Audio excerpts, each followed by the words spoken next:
Hey there, welcome back to another Ramble session. It's Elizabeth, take number 4. Oh my goodness. I don't know, maybe I shouldn't be filming today. I'm not really sure what's going on. Yeah, okay. I hope y'all had a great weekend. Now I'm trying to have to remember what I said already, what I didn't say, whatever. Okay, anyway, hope y'all had a great weekend. I had, a normal weekend. Everybody here was working. My daughter wasn't working. She only works 5 days a week, but everybody else was working 7 days this week. So, yeah. So, I was home by myself. I did some more cleaning. What else? My daughter went stone crabbing. It is stone crab season here in Florida. So, she had fun doing that. And yeah, this right here on the Fobonichi front, okay, I still have blank pages, all right? I'm hoping to go through them. I don't know. This is a picture of the window that I'm going to use probably for yesterday's page. I did a little dust experiment. If you guys listened to my Ramble session last week, we got hurricane impact windows installed throughout our entire house. And I wanted to do an experiment with dust. I wanted to see if having the new windows was going to make a big deal as far as dust was concerned. Would it lessen our dust content, okay, within the house? Now, after they installed the windows, if you watched last week's Ramble session, you know my house was covered in a layer of dust. Most of it still is, quite frankly. But I spent Tuesday, Wednesday, and Thursday of last week cleaning my bedroom, just my bedroom. It has never been so clean. So yeah, I went in yesterday and I thought, well, let me just see, if the windows are really making a difference as far as how much dust, collects. Now, in my bedroom, I have black furniture. All of it's black, so it picks up every speck of dust, right? And on my nightstand, I have actually my nightstand is red. Anyway, I have a black lamp on it though, and that thing is constantly covered with dust. Like I can dust it in the morning, and by the afternoon, it is full of dust again. So, to my amazement, okay, I went into the room yesterday, turned on the side lamp, opened up the blind, looked at my lamp. Nada. Nothing. No dust. I was completely flabbergasted, okay? Then I looked on the top of my bureau. Holy cannoli, I saw a few little specks, but nothing compared. And we're talking a week later, okay? A week later. Oh my gosh, my life just got so much more easy.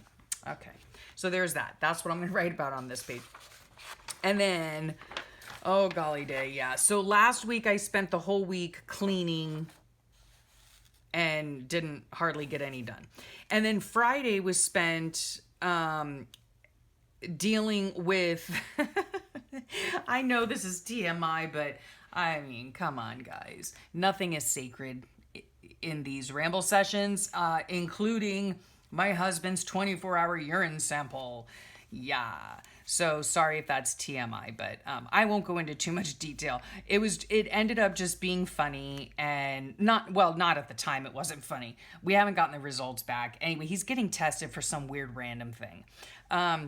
So anyhow, that's, his health saga. So as I was deciding on how to decorate this page, I thought, I really just found the humor in it that I was literally carting this half-gallon jug of pee around with me for 5 hours that day. Okay.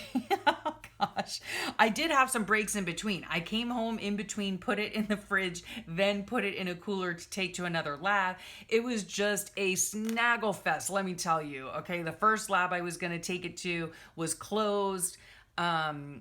Randomly closed. They had some power outage. I don't know, but I mean, nothing these days surprises me because these types of things are my life story. Okay. So I I have to laugh about it, right?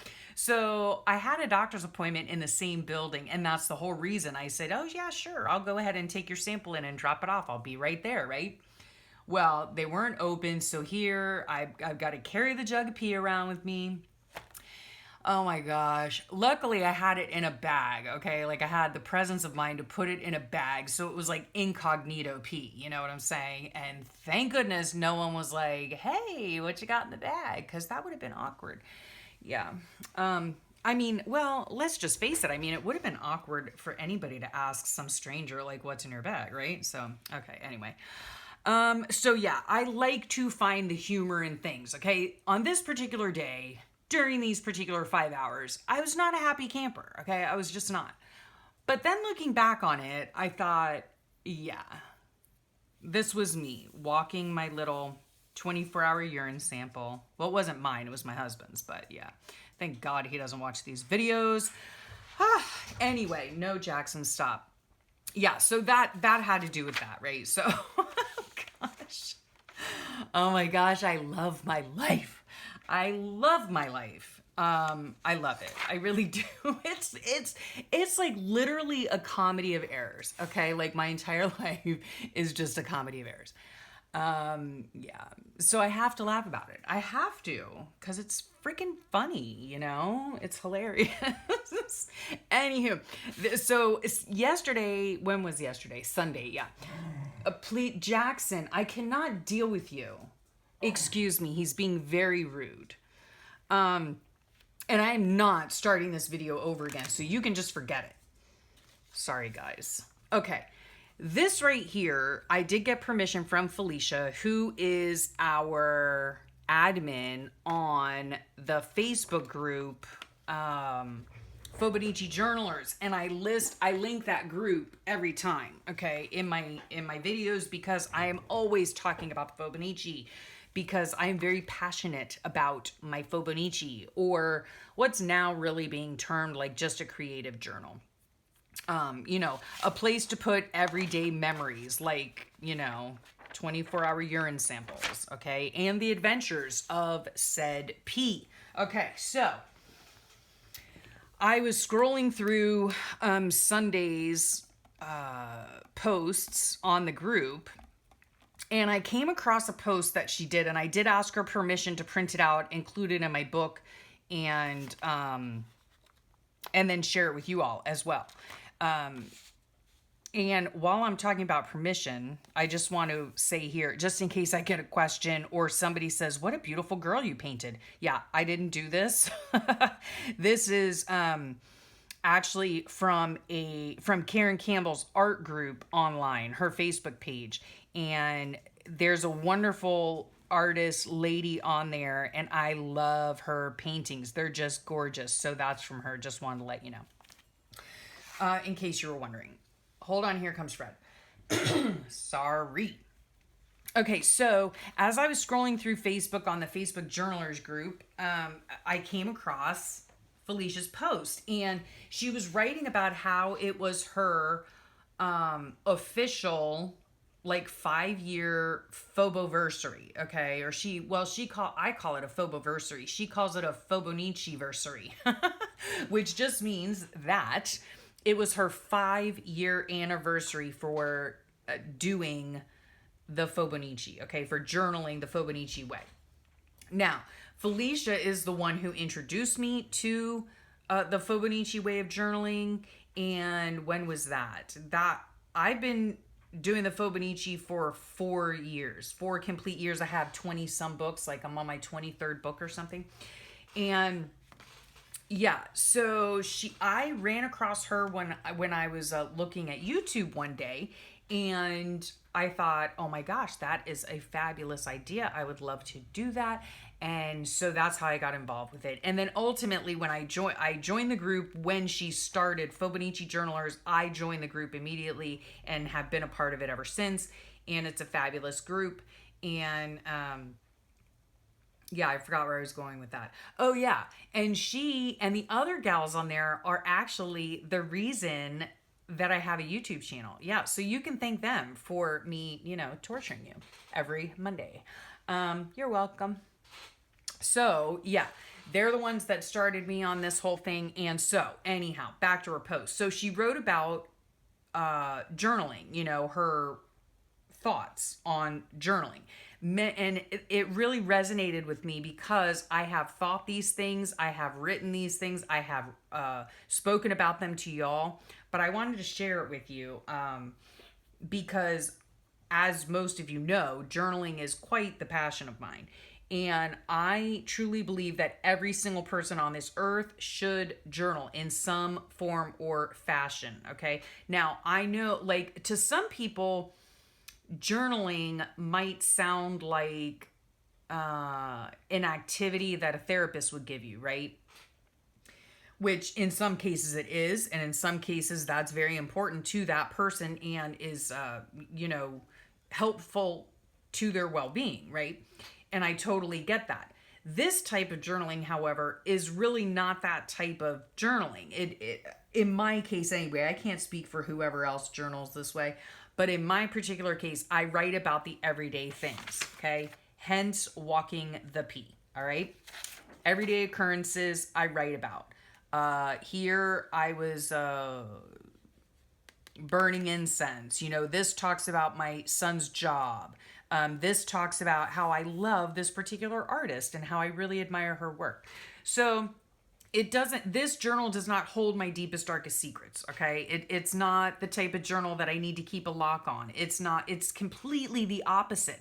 I want people to look at my books. I would welcome anybody to look at my books. Hello, I share them with almost 4,000 people here on YouTube. So, anywho, so when I was looking and scrolling through the Facebook group on Sunday, I came across Felicia's post and I loved it. And so I wanted to print it out and keep it in my book because it's so important, the meaning behind this type of journaling. And I want to share it with you, okay?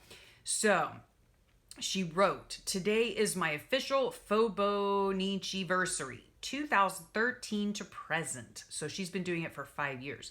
"I started before I even knew what it was called. Everyday memories getting jotted down in a creative way. Short of being married and being a mom, this is the longest I've ever stuck with. The longest thing, I have ever stuck with." Now I'll stop there for a second. Same exact instance for me, okay? I have tried my hand at so many different things journal-wise, and I have not been able to stick with it. This is the only thing, with the exception of this month, October 2018, where I'm taking a slight hiatus. But yeah, this is like the only type of journaling that I've actually stuck with. I mean, I've been doing it for 4 years. Like I said, this is like book number 23, okay? I love it. All right. So here, I'm going to read the rest of her thing, Felicia's thing. She goes on to say, "My Gram never wrote anything down. My mom never wrote anything down. Whatever memories there are to be remembered, they're in a few rarely taken photos with no info on the back and jotted onto snippets of paper here and there that accidentally got kept. Entire generations just gone because they either didn't think to do it or didn't think the everyday little things mattered. I wonder what my Gram's favorite foods were and what she did in a normal day. Sure, I have great memories, but about her everyday things? What was the weather like back then? Did Grandpa ever make her mad? Did she hate laundry as much as I do? What did the house look like that she and Grandpa lived in before they had my mom? Did they have pets? Did she love her job? Did he love his? Did they have a couch with a horrid floral pattern? What was Grandpa's favorite thing to do when he got home from work? Or what he always wanted for dinner that she must have cooked him 1,000 times? Did they ever like did they like their neighbors? Did they get lots of trick-or-treaters, or did they shut off the lights so no one thought they were home? And the list goes on and on. By the time I was old enough to know that those little things mattered, they were gone, and it was too late to hear about them. I know what happened on holidays and birthdays, but what about those in-between days, those every days? Were they just like us? Your everyday memories may not feel that exciting to you, but to future generations, it will mean the world. It's not the birthdays and the Christmases we want to know about. It's the people, the everyday things they dealt with and faced and enjoyed and suffered through. The laundry and the dinners, the weather and the silly cats. Well, or in my case, dogs. It's just every day to you, but it's you to them. Anyways, long story long, I may have struggled some days getting things on the pages. Some days may be more stickers than memories, but I'm so glad I did it. I'm so glad I didn't skip it. I'm so glad that something, no matter how dumb or seemingly unimportant to me, made it on the page. Her son may not care, but his kids probably will. And if not, it's up to them to throw them out or to keep them, but at least they have the choice. Don't skip doing a page because you think your day isn't exciting. It's not the exciting moments that will mean the most down the road. And even if you have no one to pass them along to, there will be a moment when you wander back through your pages years from now that you will be so glad you took that little bit of time to write things down. Get out there and jot those everyday memories down, people. You will never regret putting something down on a page, but you will always regret that you didn't. So there you have it. And these are my exact feelings toward journaling in this manner. Okay. It's not for me and my journal. I can't speak for Felicia or anybody else who does a journal. For me, it's exactly that. It's writing down the daily memories. Okay. Right now, my books sit on a shelf. My family could not care less, but maybe one day when I am long gone from this earth, their children, should they have children, be blessed with children, their children, my grandchildren, will look back at them and hopefully want to read them and learn more about grandma or great grandma, because I know that I would have so enjoyed looking at my grandmother's writings or, my mother's writings. Jackson, stop.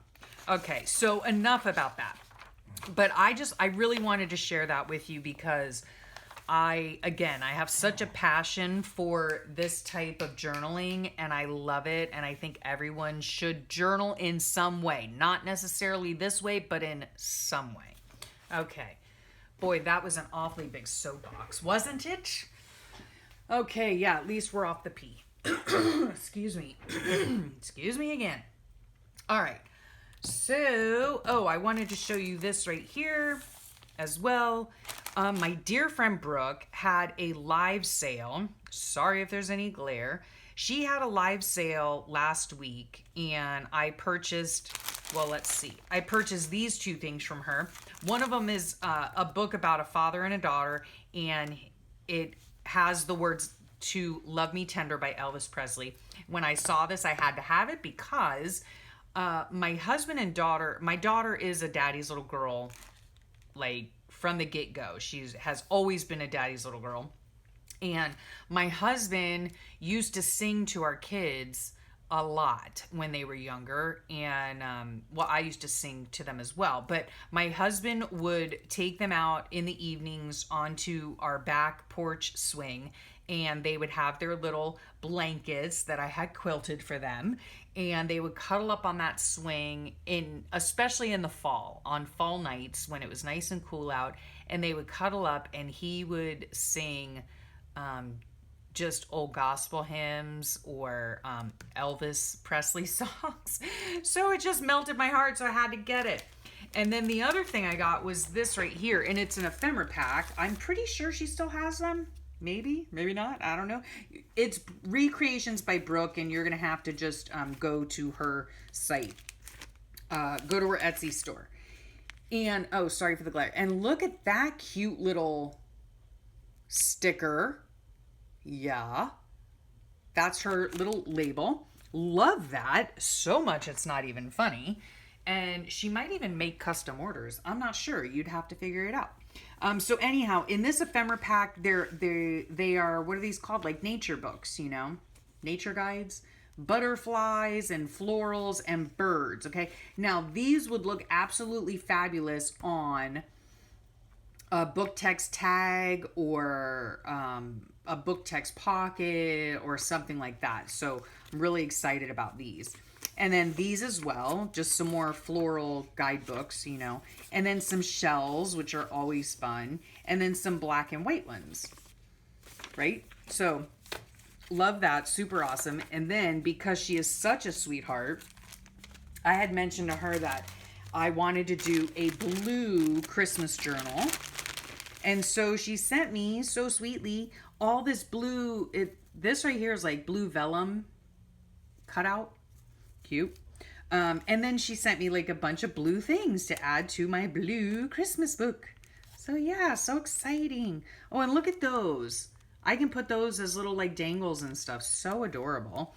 By the way, if you didn't know, I did finish my Christmas junk journal. I have sent it off.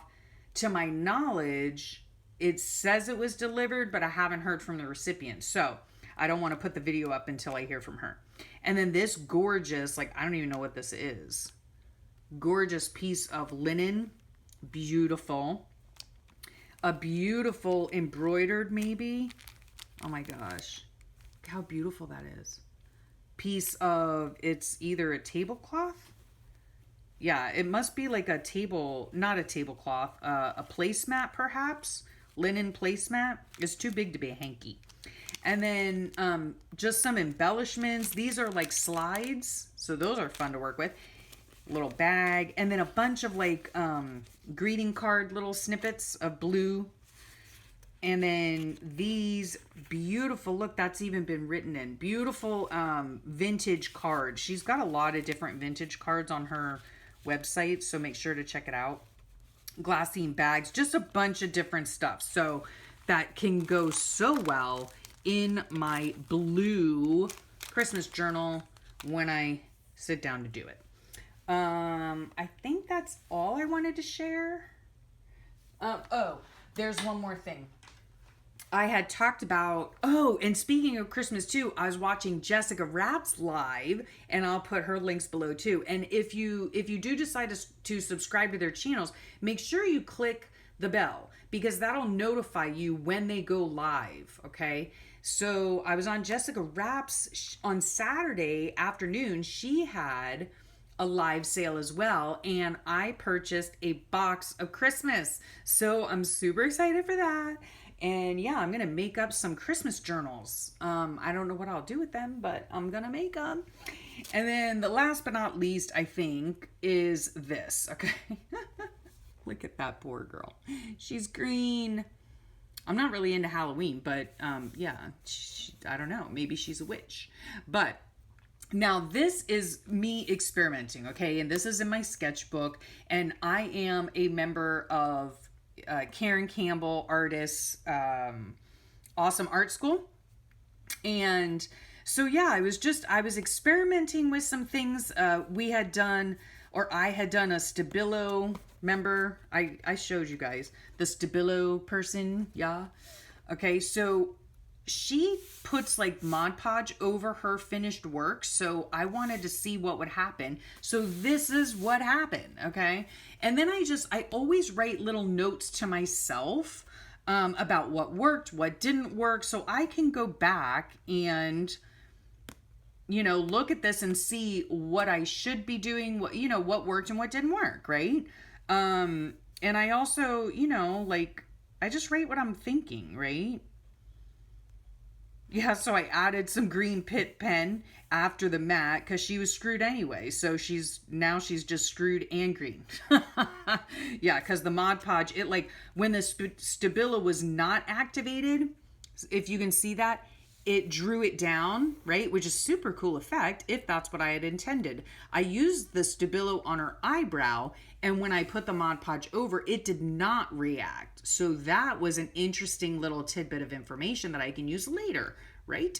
And see, like down here, this was Stabilo here, but then when I wiped the Mod Podge on top, it ran.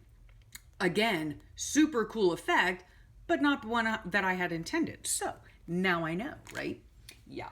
So I need a lot more practice on that. I think that's it. Good grief. I mean, this is number 4 taping of this, and I'm not even sure if, if I've said everything, if I've shown everything. Yeah, I think today I'm just going to sit in my craft room. I did straighten up a little bit. Change some things around to be a little bit more organized. But yeah, I'm going to try to work on some more Fibonacci pages. And that's pretty much it. Yeah, I still have journals I need to complete, which I have not done yet. So I'll look into working on those. And yeah, otherwise, that's it, folks. That's all.